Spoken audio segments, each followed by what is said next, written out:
Bom, pessoal, mais um Residência Médica em Casos Reais e hoje eu tô com a dona Malu, dona Maria Luísa. O pessoal te chama de Malu normalmente? Malu. Todo mundo só te chama de Malu, né? Só. Eu lembro que eu só te chamava de Malu também. Aí a hora que falava Maria Luísa, eu falava, peraí, deixa eu... Enfim, é normal, deixa eu pensar.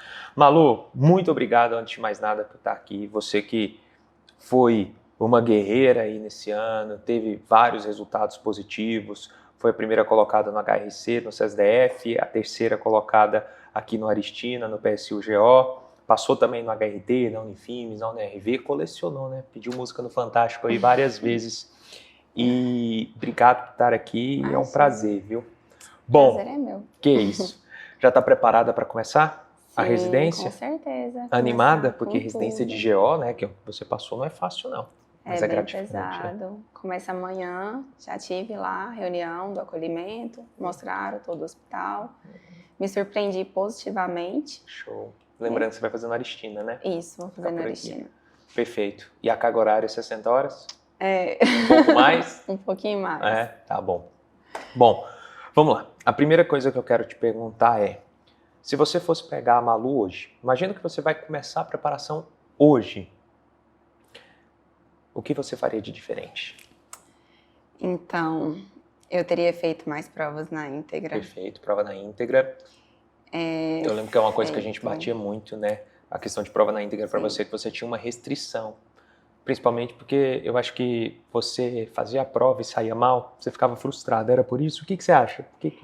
Também, e na minha cabeça eu tinha aquela coisa assim, eu preciso terminar o cronograma para mim poder ter visto todas as matérias para conseguir fazer a prova, senão a prova não vai ser significante, vamos assim dizer. E aí eu tentava fazer os D0s logo para poder tentar fechar o cronograma, mas nunca conseguia fechar. E aí fui deixando prova na íntegra mais para o final do ano, né, mais perto dos exames mesmo. Então eu teria feito isso diferente. Começado antes. Bem antes, teria feito bem mais provas na íntegra. E eu lembro que eu cobrava você sempre falava, não, deixa eu estudar, enfim, mas é sempre assim, é normal, né? O que mais?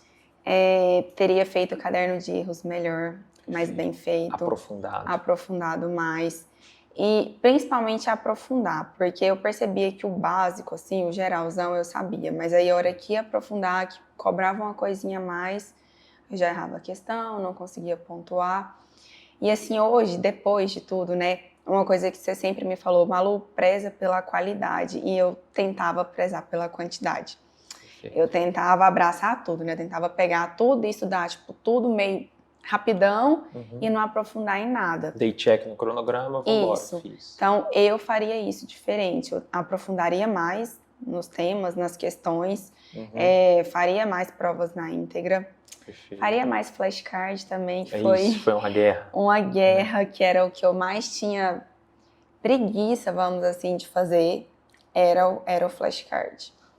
Teria feito mais. Tem que entender, Malu, que cada aluno tem um perfil. E você tem um perfil que eu chamo de ansioso produtivo. O que é o perfil, pessoal de casa que está assistindo a gente, o aluno ansioso produtivo? Você é perfeccionista, você sabe disso. E você quer cumprir, independente de qualidade. Então, você queria sempre cumprir. Eu tenho que fazer isso no cronograma. Eu vou fazer. Foda-se, às vezes, a qualidade. E o que muda o jogo, às vezes, é isso. É você ter essa percepção. A gente conseguiu ter essa percepção rápido e conseguimos ajustar as velas do barco ao longo do caminho. Mas outra coisa que é muito interessante da gente levar em consideração é que o aluno, no seu perfil, por exemplo, ele tem uma dificuldade de fazer tudo que tira ele da zona de conforto. Você é o tipo do aluno que às vezes erra aquela questão rodapé de livro. E o flashcard era traumático para você. Aprofundar era traumático para você. Porque tira daquele pensamento que você sempre teve do estudo. Estudar, assistir a aulinha, vou fazer umas questõezinhas viciadas e acabou. Concorda comigo? Então, esse ponto que você fala, claro que hoje a gente passou, tivemos um resultado positivo, mas eu sempre falo que todos nós temos o que melhorar. Eu tenho que melhorar todos os dias, você tem que melhorar. E esse feedback é muito importante, porque às vezes quem está assistindo a gente agora está tendo cometendo, entre aspas, não um erro, mas, digamos, tendo a mesma dificuldade que você está tendo, né? Então, são essas mudanças que você faria. Isso assim, é o que eu mudaria na minha rotina aí de estudos. Foi o que eu acho que me pegou um pouquinho, que fez eu não passar, assim, às vezes, aonde eu queria tanto. Mas estou super satisfeita, estou feliz. Na vontade de Deus, né? Exatamente. Então a gente tem que levar em consideração isso, porque existe uma máxima na residência médica, em tudo, que tem enfim, chame como quiser, tenho uma religião como pilar na minha vida, mas existe uma coisa que nem é sempre o que a gente quer, é como tem que ser, né? Eu também acredito nisso. Acho que a gente tem o lugar, a hora, o momento, as pessoas com quem você tem que dividir a residência. Então, tá tudo certo, super feliz. Me conta um pouquinho da sua rotina, Malu. Como era a sua rotina? Pode falar assim, segunda eu fazia isso, sua rotina de vida mesmo, terça, quarta, como é que era? Então, eu consegui focar mais nos estudos depois que eu formei, né? Que eu tive a sorte de formar no meio do ano, então eu tive 6 meses, menos de 6 meses, né? Sorte tempinho a mais. Para alguns e azar para outros, você sabe disso, né? Você sabe que o aluno que forma no meio do ano é o que mais me dá trabalho, principalmente se ele é picado pelo Rica vírus, porque aí começa a dar plantão um atrás do outro, nossa, enfim. E assim, eu tenho que agradecer também meu pai e minha mãe que me privilegiaram com isso. Falou que eu não precisava de preocupar com renda nem com nada. Perfeito. E que eu poderia focar em estudar. Perfeito. Então, depois de junho, né, que eu formei, e aí meu tempo foi 100% dedicado a estudo mesmo. Eu acordava cedo, ia na academia, treinava, fazia musculação, aí eu chegava em casa, tomava banho e começava a estudar. Estudava até a hora do almoço, parava, almoçava. Aí depois fazia 1 quilinho e voltava a estudar. Perfeito. Aí estudava até mais ou menos 7 horas da noite, aí eu parava e ia pro futevôlei, que era a minha válvula de escape, que era o que eu mais gostava de fazer. Você não se rendeu ao beach tênis, não? Não gostei.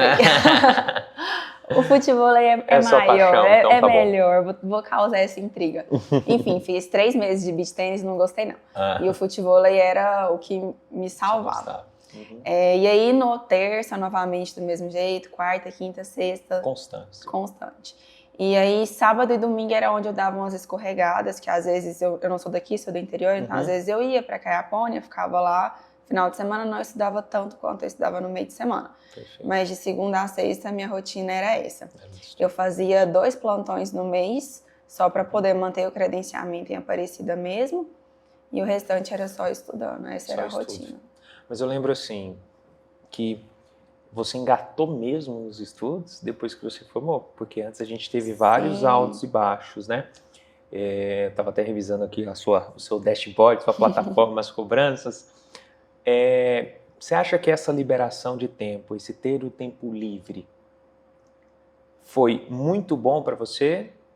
Ou foi assim, Pedro, eu poderia ter ido além? Não, foi muito bom para mim. Eu falo que se eu tivesse formado no fim do ano, eu não sei se eu teria sido aprovada. Você sabe que eu estava vendo isso agora ali? Porque o seu gráfico é muito interessante, porque você começou muito devagar, você começou bem, aí depois caiu, depois da formatura ali que você engrenou para ter o resultado, né? Sim, do começo do ano até a formatura, não estava tão bom o meu rendimento, eu não conseguia estudar tanto, preocupava com prova da faculdade, com as coisas da faculdade que tinha que fazer, não dedicava tanto. Foi exatamente por isso que eu sentei e conversei com meus pais, porque eu sabia que eu precisava me dedicar mais num espaço curto de tempo para poder ser aprovada, senão eu não ia conseguir passar. E aí foi que eu decidi que eu iria ficar por conta só de estudar mesmo depois que tivesse passado para poder ser aprovada. Perfeito. Mas você acha que quando você estava lá no 12º período, no início do ano, né? Foi mais falta de tempo ou porque você procrastinava um pouco mais? Eu sou procrastinadora, né? Nada, né? Não adianta, eu sempre procrastino, sempre... pode até 10 horas, tá? Então até 9h55 eu tô entregando. Perfeito. Mas, com certeza, não foi só falta de tempo, foi falta de até maturidade. Organização também. Eu acho que chegou no meio do ano, você formou, a água bateu uma bunda e você falou assim, opa, se eu não estudar eu não vou passar, eu preciso, eu não quero essa vida de plantão, não, eu quero entrar na residência logo, né? Exatamente. Acho que isso mudou muito o jogo para você. Bom, o que você achava mais difícil nessa rotina de conciliar um internato com os estudos e o que você faria de diferente? Eu dava prioridade para a faculdade. Você dava 100% prioridade para lá? Sim, então eu resolvia tudo que eu tinha que resolver lá, prova, trabalho, que tivesse que fazer, e aí depois que eu ia estudar para residência. Se desse tempo, se você tivesse animada, disposta, que sim. normalmente a gente não tá, né? E assim, eu tentei estudar em sala de estudos, né? Tentei sair de casa, mas eu não consegui me adaptar. Eu estudo falando em voz alta, então não tem como, acaba atrapalhando todo mundo, né? E aí eu estudava em casa, e enquanto estava na faculdade, igual é o que você fala, né? Você chega cansado, você vai estudar na sua casa, você não vai estudar, você vai realmente dormir, você vai descansar. E como eu não me adaptava a estudar em sala de estudos, isso também me fez eu não conseguir estudar tão bem enquanto eu estava cursando a medicina. Aí depois que eu saí, né, que já estava formada, eu estava descansada, vamos assim dizer, não tinha mais aquela rotina da faculdade para cumprir, eu consegui estudar melhor em casa. Foi aí que eu dei o gás mesmo. Aí que você pegou firme e deu resultado, né? Sim. Bom, por que GO? De onde que vem essa sua paixão pela ginecologia obstetrícia? Então, eu neguei a GO até o último momento que eu pude. O primeiro contato que eu tive foi no segundo período. E aí eu falei, não gosto, não tenho qualidade de vida, não é pra mim e vamos pra frente. Entrei na faculdade com a cabeça aberta, qualquer coisa pra mim tava ok. E aí depois no internato eu tive contato novamente, aí eu falei assim, mas parece que eu gostei. Só que aí o meu primeiro contato no internato foi lá no materno. Então você ficou do primeiro período até o internato ali, do segundo. GO eu não quero de jeito nenhum do segundo. Isso, GO de jeito nenhum, tinha descartado. E aí, inclusive, aí eu rodei no materno, aí foi quando eu falei assim, meu Deus, aí foi aquela coisa assim, amor e ódio, né, que eu falava, eu gosto ou eu não gosto. Eu tinha gostado muito, mas a rotina era bem caótica. E aí eu fiquei em dúvida, né, falei, tá, gostei, mas não sei se eu dou conta de fazer uma residência disso. E aí, o que eu vou fazer? Aí no meu eletivo eu fui, rodei de novo mais um tempo, aí rodei no Dona Iris, rodei na Nascer Cidadão. E aí apaixonei realmente pela GO, vi que era isso, não tinha outra coisa, eu consegui descartar todas as outras especialidades. Opções. E aí no finalzinho assim, mas bem finalmente, eu fiquei com o coração um pouquinho apertado pensando em PED. Porque depois que eu comecei a trabalhar, que eu gostei de PED, antes eu não gostava. E aí no PSU eu até cheguei a fazer inscrição pro ECAD também, coloquei minha nota e tudo. Mas aí tinha que escolher entre... Tinha só 3 opções, né? E aí o ECAD eu descartei, preferi continuar na GO. Mas aí foi isso. Entendi. E, Malu, teve algum momento que você fala assim, olhando retrospectivamente, fala assim, esse momento aqui aconteceu isso comigo e foi daqui pra frente que eu comecei a estudar de verdade, que eu vi que eu precisava. Teve alguma coisa que você lembra? Às vezes algum resultado negativo, alguma prova, você falou assim, putz, eu preciso fazer isso aqui com qualidade, senão não vai dar certo. Teve algum? Foi na minha primeira prova na íntegra que eu fiz e eu fui muito mal. E inclusive foi a prova do PSU do ano retrasado, né? Que foi a primeira que teve. E era onde eu queria, né? Que era por meio daquele processo seletivo, eu falei, vou fazer. E aí, quando eu fiz, eu saí muito mal, mas muito mal. Eu falei assim, nossa. Se eu não engrenar agora... Se eu agora... não mudar, eu não passo, não vai ter como. E aí, foi a hora que eu comecei a dedicar mais. Você acordou. Sim. E assim, o que eu acho importante também é que a gente já vem juntos há 2 anos, né? Então, no meu 5º ano de faculdade, eu fiz a mentoria com você, né? Então, eu já tinha um pouco da noção de como seria, mas naquele 5º ano eu não fiz prova na íntegra, eu não fiz caderno de erros, eu só estudei os D0s mesmo e as revisões. A gente criou uma base.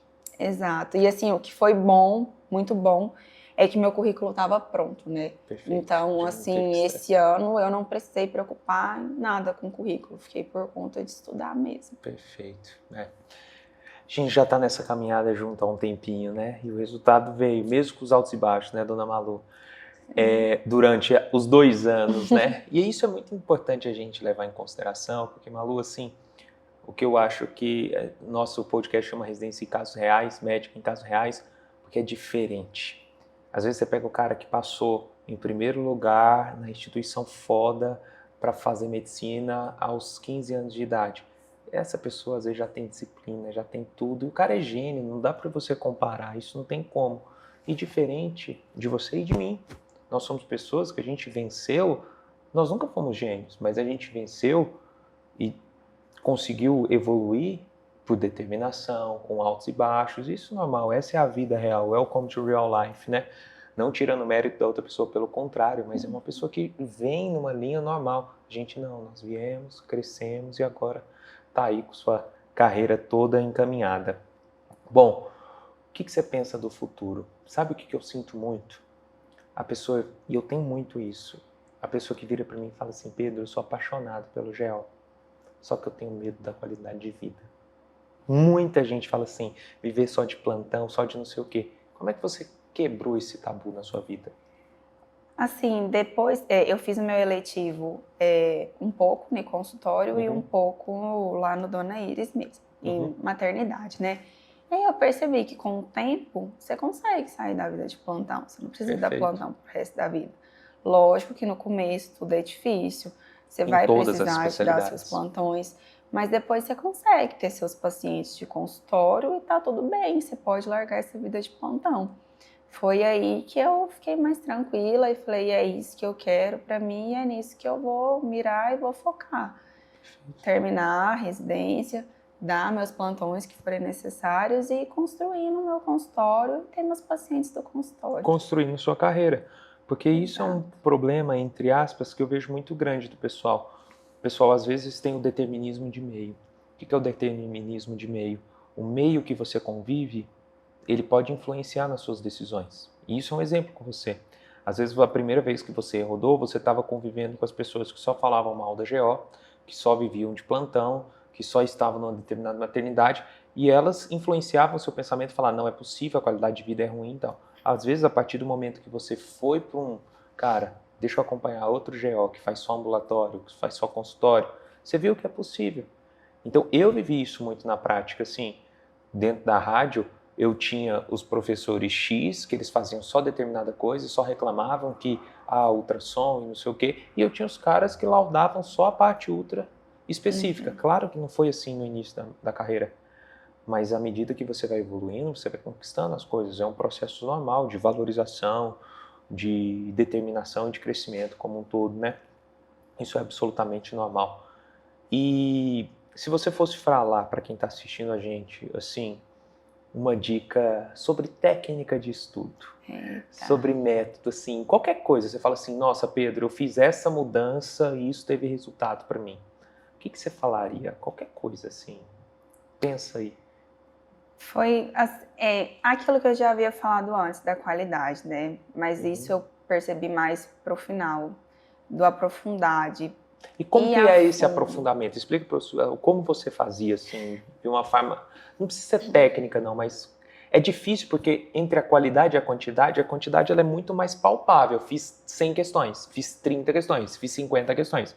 Agora, o como é muito importante, como você faz essas questões, que é a qualidade. Em qual momento você sentia, estou aprofundando e não estou aprofundando? Então, quando eu fazia uma questão que era básica, que era considerada fácil, quando eu olhava lá, né, na classificação, e eu errava ela por uma, vamos supor, cirurgia, né, que era uma coisa que eu errava muito, por uma, como que fala? Aquelas tabelas, tipo lá das hérnias, que tem um A, tipo um B, um C. Sim. E aí eu sabia que tinha A1, que tinha A2, que tinha A3, não sabia o B, o C, o D, e aí eu errava essas questões facilmente. Perfeito. Porque não dava atenção às subclassificações, às coisas no completo, total, né? Só o básico, porque eu achava que com o básico dava para você fazer tudo e ser aprovada. E aí, quando eu comecei a errar muito essas questões, e a maioria era isso, era coisinha decoreba mesmo, o detalhezinho lá, que eu falava, não, isso aqui... Não cai. Cai não, isso aqui não é importante não, vamos embora. O básico, o raciocínio é esse, eu entendi, tá certo, vamos embora para a próxima. E aí depois eu comecei a perceber que antes foi engraçado até uma vez, foi a mesma questão. A primeira vez que eu fiz eu acertei, e a segunda vez que eu fiz eu errei. Eu falei, mas eu já fiz essa questão antes. E tinha acertado porque tinha chutado e tinha dado certo, e na outra eu chutei, deu errado, e era exatamente essas classificações pequenininhas, sabe? O detalhezinho do detalhe. Do rodapé de livro. E aí eu fui vendo que se eu não mudasse isso, que se eu não pegasse lá a coisa certinha, completinha, o detalhe mesmo, não ia dar certo. Não ia dar certo. Esse é um erro muito grave que eu vejo às vezes no aluno, porque às vezes ele fica só na aula. A aula, ela é superficial, é seu first learning que a gente fala. Então a aula nunca vai ter tudo. Às vezes o cara pode falar o decoreba, mas você não vai entender aquilo no primeiro momento. Qual que é o seu melhor professor? Seu último erro. Eu sempre falo, Pedro, qual que é o melhor professor que existe? O seu último erro. Porque normalmente quando você erra uma vez, beleza, às vezes você não dá essa atenção também. Mas quando você erra pela segunda vez ou última vez que você erra, você fala, putz, eu já errei isso 2 vezes. Não é possível. Aí você imagina um carro na estrada, tem o farol alto e o farol baixo. Então, se você acertou aquela questão, você está com o farol baixo. Significa que você não vai dar tanta atenção porque você acertou, você vai ler às vezes o comentário, nem vai ler vida que segue. Mas aquela questão que você erra, putz, você tem que ligar o farol alto e olhar ela com calma e avaliar e aprofundar. Por que você errou? Vamos olhar alternativa por alternativa, tenta se explicar não só porque a B está correta, mas porque a A está incorreta, a C está incorreta, a D está incorreta, a E está incorreta, e entender. Sabe qual é um dos maiores erros do aluno? É que ele decora o raciocínio de um terceiro. Ele lê o comentário, decora o comentário. Ou ele pega lá uma questão comentada, decora o comentário. E normalmente o comentário ou o raciocínio, ele fala de uma alternativa específica. Eu vou falar, a letra B está correta por conta disso. Mas no fundo você não entendeu, você não decorou. Acho que isso aí que você falou é interessantíssimo e é fundamental da gente alinhar isso tudo. Bom, eu quero, para a gente finalizar esse podcast, eu quero que você, do fundo do seu coração, fale para o pessoal que está assistindo a gente, fale para mim, qual que seria a sua mensagem para quem está começando a se preparar hoje, para quem está ali, que está começando a viver aquela dificuldade que você viveu no ano passado. O que você falaria para essa pessoa? Estou chegando aqui falando assim, Malu, eu vou começar a me preparar. Me dá uma motivada. O que você vai falar para mim? Difícil gente. Tudo é difícil na vida, né? Perfeito. E a gente sempre tem que fazer escolhas, né? Eu acho, assim. Então, foque no que é importante. Vai ser difícil, vai ser sofrido, mas no final vai valer a pena. A sensação de passar, de ver seu nome lá na lista de aprovados é maravilhoso. Todo mundo passou no vestibular, né? Sabe o tanto que é bom essa sensação. E na residência, a sensação é melhor ainda, porque o número de vagas todo mundo sabe que é bem menor. Então é aquela coisa de falar assim, nossa, eu consegui. Meu esforço valeu a pena. Você vai chorar, você vai querer desistir, você vai mandar mensagem pro Pedro chorando, falando que não aguenta mais. Mas vai dar certo se você persistir, se você estudar, se você fazer o que tem que ser feito. E o mais importante, né? Ouvir o que vocês falam, que o Pedro fala, o que os mentores falam. Saber ouvir os puxões de orelha. O Pedro puxou minha orelha quando precisou. Foi necessário. Depois de uma puxada de orelha dele também, que eu acordei pra vida. Falei, nossa, eu preciso acordar. Né? E é isso. Dedica, esforça, que no final vai dar certo. E abdicar de algumas coisas. Isso é normal, isso é fundamental. Depois você vai e dedica a outra coisa que você deixou para trás em algum momento. Perfeito. Esse desequilíbrio ele é fundamental para o resultado, porque não vai ter a vida equilibrada. Uma hora você está focando na sua vida profissional, vai deixar de lado a social, outra hora... E esse desequilíbrio meio que equilibrado, claro que não pode ser assim, tem que ser meio que desequilibrado o mais próximo possível da linha horizontal, é o que dá resultado. Obrigado, Malu, pela sua presença. Senhoras e senhores, Dona Malu, que arrebentou, vai fazer GO e passou insights fundamentais para a gente, dicas importantíssimas, e eu quero que você leve isso para a sua vida. Muito obrigado a todos, um abraço e até a próxima.